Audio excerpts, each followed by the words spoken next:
வணக்கம் மக்களே, கோஸ் is back. இன்னைக்கான வீடியோ என்ன பார்த்தீங்கன்னா ஒரு சிறப்பான தரமான சம்பவம் தான். ஸோ உல்ஃப் அப்படிங்கிற ஒரு பெரிய யூடியூபர் வந்து பார்த்தீங்கன்னா ரொம்ப சின்ன யூடியூபரான ஏஎஃப்டி பாஸை பற்றி ஏதோ பேசி வச்சிருக்காரு. ஸோ அது வந்து நீங்கள் ஒரு ஆய்வு வந்து கேட்டு வாங்க. நம்ம தமிழ்லேயே பார்த்துருப்பீங்க ஏபிசிடி பாக்ஸ்.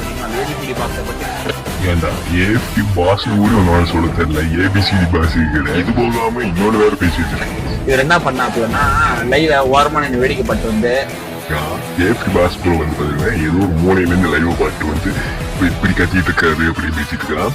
ஸோ எனக்கு ஒரே ஒரு ஏஎஃப்டி பாஸ் வந்து பார்த்தீங்கன்னா எஸ்ஆர்எம்மோட டிஸ்கார்டில் தான் இருந்தாரு. ஸோ இந்த நாய் தான் எங்கிருந்து வந்து கத்திட்டு இருக்குன்னு எனக்கு புரியல, சரியா? அது மூலமா அவர் அவ்வளோ பெரிய ஆளெல்லாம் ஒன்றும் கிடையாது. நம்ம இவன் இவ்வளோ பெரிய பூங்கும் போது அவர் அவ்வளோ பெரிய ஆளா இருக்கக்கூடாதான். எனக்கு தோணி இந்த வீடியோ வந்து பார்த்தீங்கன்னா பாஸோட கண்ணில் படலன்னு நினைக்கிறேன். அவரோட கண்ணில் படிச்சுதான் இந்த நாயோட நிலைமையில என்னன்னு கொஞ்சம் நீங்களே யோசிச்சு பாருங்க. ஸோ இதுக்கான ஒரு ஃபுல்